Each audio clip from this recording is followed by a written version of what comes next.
Hi, everyone. Thank you so much for joining us for this latest episode of Medically Speaking. Our special guest today is Beth Harvey, who is a colorectal surgeon for Kaleida Health. Thank you so much for being here. Thanks for having me. It is an incredibly important topic when we talk about colorectal cancer for so many reasons. Before we jump into that, what made you decide to go into that particular specialty? So this is a question I get quite frequently from patients is why would you want to do surgery or be a doctor for this part of the body, which is sometimes uncomfortable for people to talk about. Sure.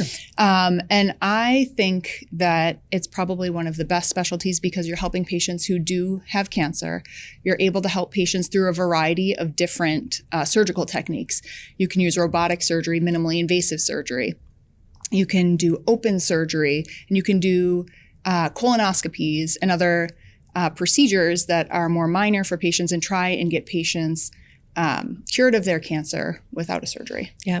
Let's talk about when it comes to colorectal cancer, what is the number one question that you wish patients would ask their doctors, whether it's you or preferably even before they would have to get to a point where they would need to see you for surgery?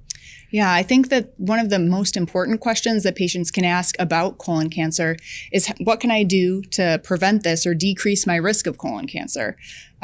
Because having a conversation with your doctor about that is really important so that you can learn about colonoscopy, what's involved, kind of dispel some of the myths that you might have out there that you've heard from friends or from other people that you may come in contact with. Or risk factors. Exactly, right? Risk factors as well. So things that would increase your risk or make you have a higher index of suspicion or reason to think that you may need to get checked out. Yeah. Let's just put it out there. People don't want to talk about, you said it, people don't want to talk about this part of the body. Nobody wants to have a colonoscopy. Nobody wants to talk about colorectal cancer. But it is so important that we do talk about it. I keep hearing in the news that there are higher rates among younger people, which to me is terrifying. But do we know the reasoning behind that? So unfortunately, we really can't point to one thing right now and say that's the reason that people younger and younger are getting diagnosed with colon cancer. It's looking with the more research that we have that it's probably a combination of things, a combination of diet, a combination of changes that people are experiencing now younger. But it's really hard to say. So that's why it's so important to pay attention to your body, make sure you're listening, notice when things change, and talk to your doctor right away to see if something like a colonoscopy or other screening would be helpful for you. And not be afraid to talk about those things. I always say, it beats the alternative, right? Exactly. Being preventative, talking about it, knowing your risk factors versus potentially being diagnosed or, having it progress to a later stage of the disease. We talk about some of the risk factors. What are some of the things that we should be mindful of, old or young, that could put us at a higher risk? Yeah. So first of all, family history is always important. So talking to your family, aunts, uncles, parents, hey, have you gotten your colonoscopy? Do you have a history of having polyps when you go for your colonoscopy? Because having parents or close relatives with a history of polyps is an indication for you to get screened a little bit more frequently as well. And speaking of polyps, if you go and you get the colonoscopy, that's something that oftentimes you can take care of right then and there, right? To minimize that risk? Yeah. So that's one of the great things about colonoscopies is that a lot of tests that we have available right now that are screening for cancer, they can tell you yes or no, you have cancer. Whereas colonoscopies can find things before they turn into cancer, take them out of your body entirely, so it eliminates the risk of that becoming a cancer. Is that why they say colon cancer is one of the most preventable or the most treatable in that sense? Yes. Because you can get ahead of the curve? Exactly. You can prevent something from turning into a cancer by getting a colonoscopy and taking those polyps out. What about things like our diet, obesity, weight, drinking, smoking? How do those play a role in the potential for being diagnosed with colon cancer? Yeah, so there's a lot of research right now into diet changes and changes within the microbiome of your colon. So the different bacteria that live there, they're looking into which bacteria might increase your risk of cancer. Also, obesity, smoking, drinking, all of those things always increase your risks of cancer all around. So anything that you can take care of to try and control those risks are something that I find is really empowering to patients to say, like, you can control this. You can decrease your risk by stopping smoking, cutting back your drinking, and working on healthy eating habits. Yeah. I always hear about we need more fiber. We need more fiber. How big of a role does more fiber, a high fiber diet play when it comes to colorectal cancer? So the thought is behind fiber is it helps you continue to have your stool passing through your colon. It's not sitting there kind of affecting your tissues. And so while there's not a direct link between fiber decreasing the risk of cancer, it helps promote gut motility, which is thought to help increase your gut health overall. Yeah. Again, genetics. Let's touch on that a little bit more. You and I were talking a little bit. My mom died of colon cancer when she was 58. And I think one of the scarier things, shocking things, is her doctors, it was discovered very late. And they said that by the time they discovered it, she may have been sick for 8 to 10 years without us even knowing it. And I'm trying to replay in my mind, were there warning signs? And I feel like there were things that she had mentioned that she maybe just played off a little bit. Busy mom, single mom, it's just a stomach ache, or, it's just an upset stomach and that sort of things. At what point, how do you balance, I guess, being a hypochondriac, but taking those symptoms seriously and maybe finding somewhere where you meet in the middle that it doesn't go undetected for almost a decade? Yeah. So that is a really hard thing with colon cancer because a lot of times it grows slowly over time. So things like new constipation that just doesn't seem to go away, or, you're constantly feeling bloated when you haven't felt like that before. Dark colored stool, you notice your stool is a little bit darker black colored, and that's unusual for you. Thinner stool. All of those things are indications that you need to get checked out by your doctor. So what would be your next steps if you notice some of those things? Who do you call? Is it your primary care? At what point would you and your team get involved? Obviously on the surgery, but is there sort of a middle ground there of a specialist? Yeah. So usually I always tell people to go to their primary first. They know you the best. They're kind of checking in with you most frequently. Then you'll usually be referred for a colonoscopy. So that's either with ourselves, the colorectal surgeons, or the gastroenterologist. And that really gives us a clear picture of everything going on inside of the colon. Yeah. And that'll be able to tell us if there's a polyp there, something that looks like a little bit more advanced polyp, or if it's concerning for cancer. We'll be able to take samples of that lesion right away. And then you would get referred to myself for colorectal surgery for further discussions at that point. Let's talk about colonoscopy again. People don't want to talk about it. It's not, your favorite pastime. Nobody really wants to do it. But again, I always talk about the alternative. It's a little bit of discomfort or embarrassment when you're talking about the prep, but it could improve your outcome down the line. Catch something before it turns into cancer. Really considered the gold standard when it comes. You hear about some of the other tests and things that you can do. How do those other ones stack up to a colonoscopy? So there's several different tests now that can be used as alternatives for colonoscopy. And I say that in light of if the patient is unable to get a colonoscopy for any reason. So there's something that we see commercials for all the time, the Cologuard, the box that has a stool sample. It looks for blood in the stool and also DNA markers for advanced polyps. Okay. The caveat with that is if you've ever had a polyp before, if you have a family history of cancer or polyps, you don't qualify for that because you are at higher risk and need a colonoscopy. Sure.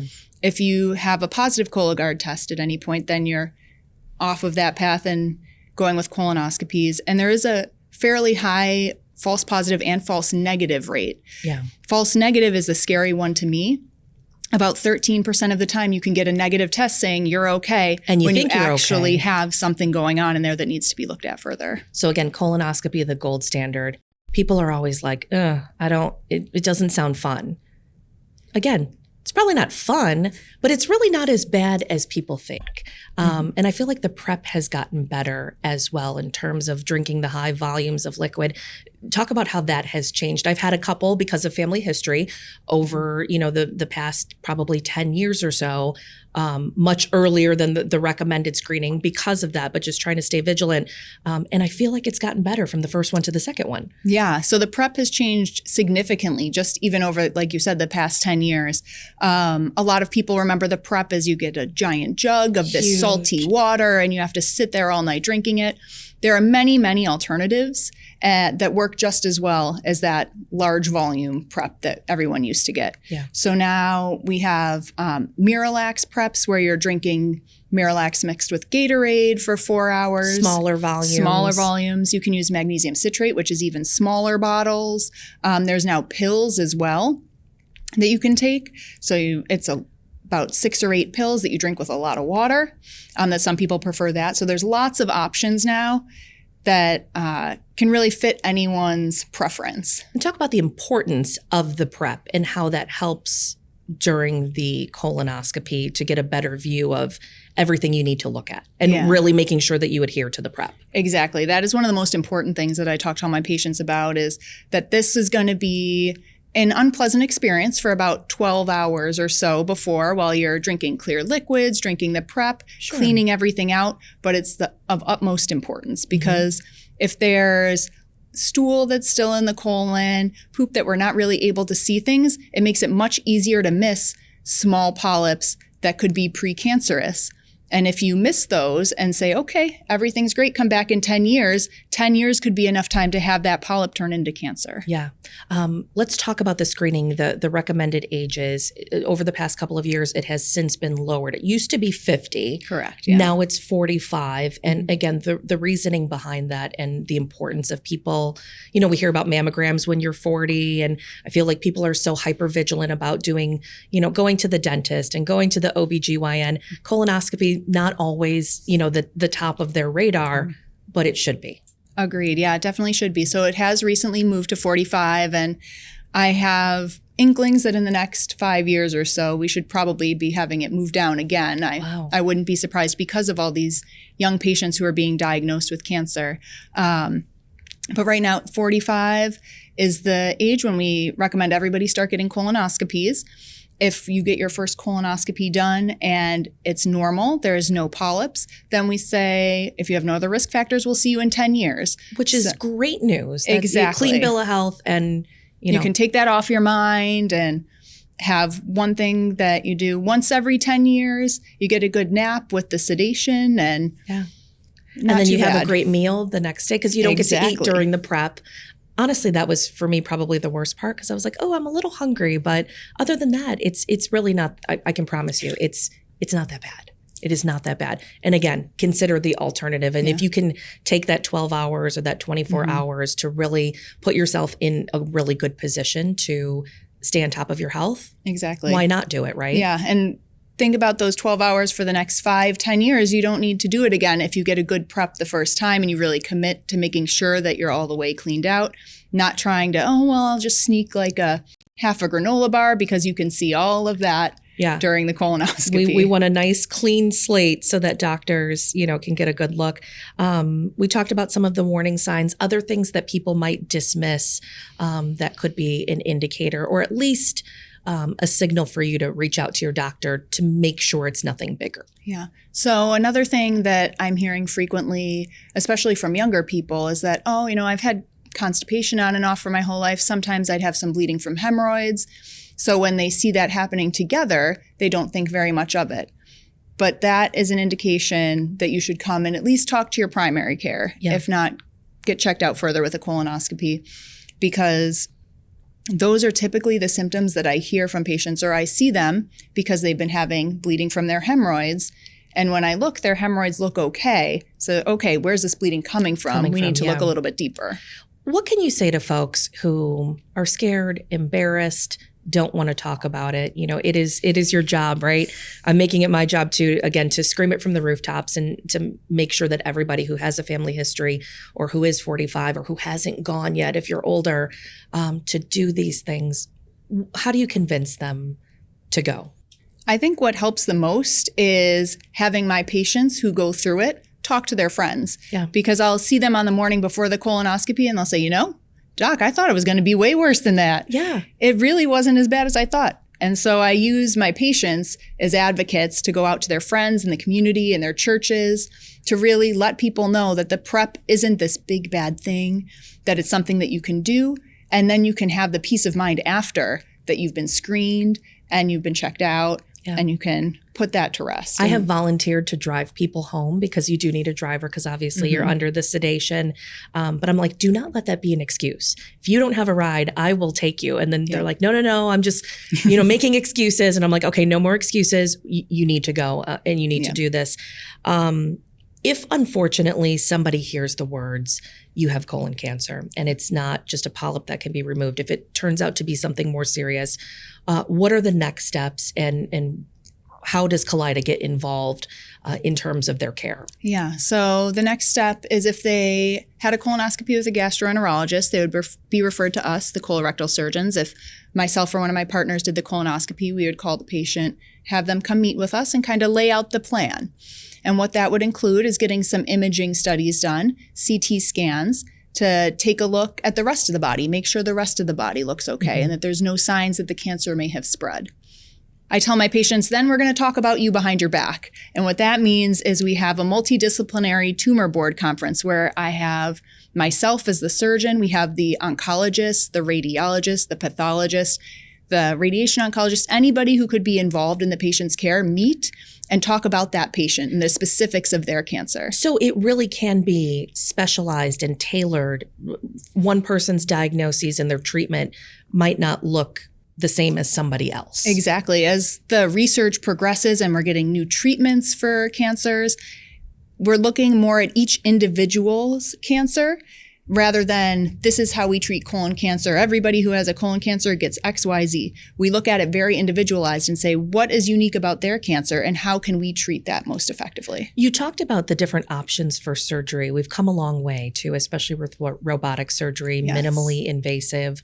How has that changed the way you look at different cases, the way you treat people, but also how does that help maybe preserve function so that you don't need a colostomy bag or, so that somebody can go back to living the most normal life possible? Because I feel like that might be a fear for folks too.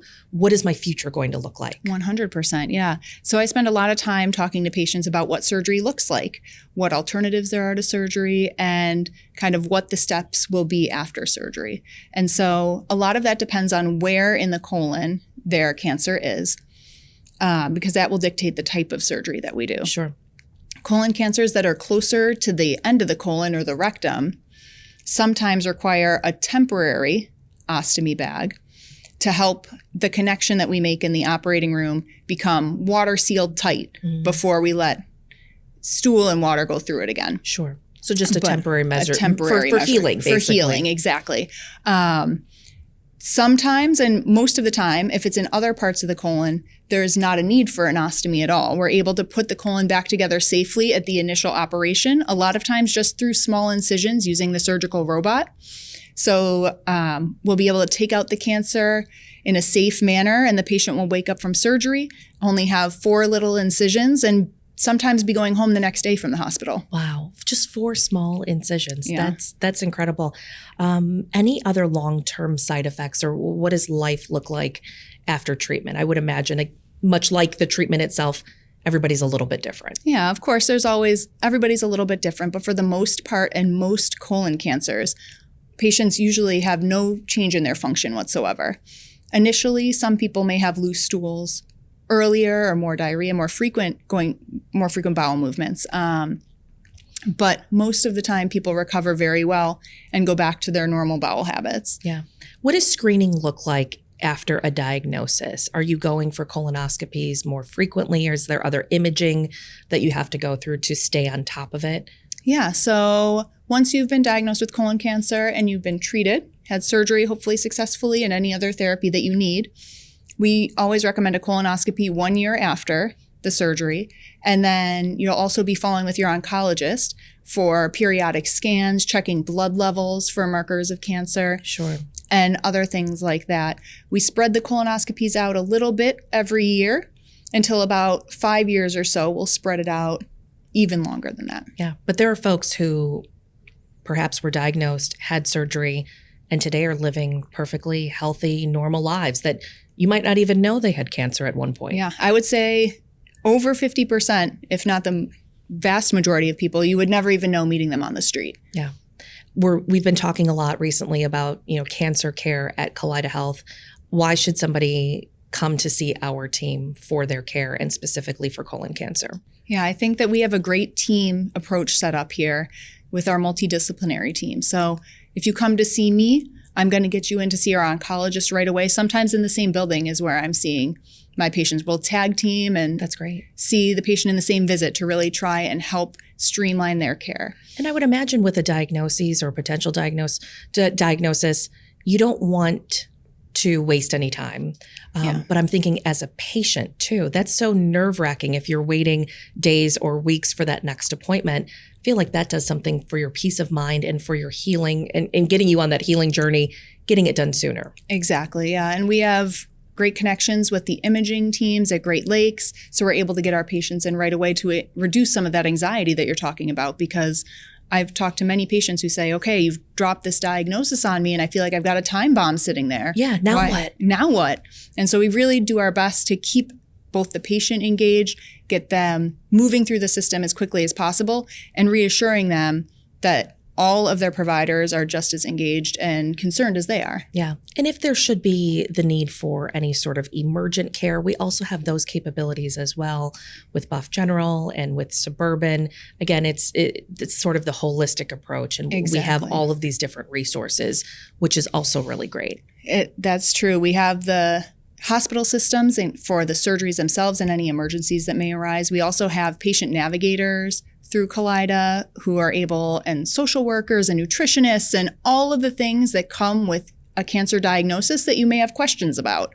We have all of those services within the Kaleida system built for the Kaleida Cancer Care Team. Yeah, we talked about a lot. Anything that we missed or anything else that you can say to sort of break the stigma when it comes to talking about that part of the body. Not a lot of people want to, but again, we are making you listen here today, and we're going to get more people talking about it because it is so incredibly important. It's not just an old person disease. For many years, we thought it was just, older folks that had to deal with colon cancer. Yeah, I always tell my patients, I'm like, you know what? Everybody poops. You got to pay attention to your poop. When you see something changing, that's when you got to tell one of your doctors and come see me. And that's what I do all day and every day. And there's nothing embarrassing about it. There's nothing I haven't heard before. Yeah. So the more we talk about it, the better. Yes. And the earlier you catch it. I mean, when you talk about early detection, I would say there's no better reason than being able to catch it before it turns into cancer, right? Exactly. That's, as you said, one of the best things about these screening tests for colon cancer is the colonoscopy. You catch it before it becomes a problem and you take it out. Yes. So we eliminate that risk at that time for that patient. Well, thank you so much for all of your insight and all of your expertise. If you have any questions, you can reach out to her. If you need a ride, you can reach out to me. So we're perfect team. Yeah, exactly. Again, we want people to talk about this. It is so incredibly important. Your work that you do is so important. Eventually in a perfect world, no offense to you, but you would be out of a job because we would eradicate okay this. With me. Yeah, exactly. Yeah. We can find something else for you to do. But we have a long way to go, I think, to get to that point. But again, terribly important information. Listen to your bodies, talk to your doctors, save a life and potentially save your own. Exactly. Yeah. All right. Dr. Beth Harvey, who's a colorectal surgeon for Kaleida Health. Thank you so much for being here today. We appreciate your time. And thank you for listening to this latest episode of Medically Speaking.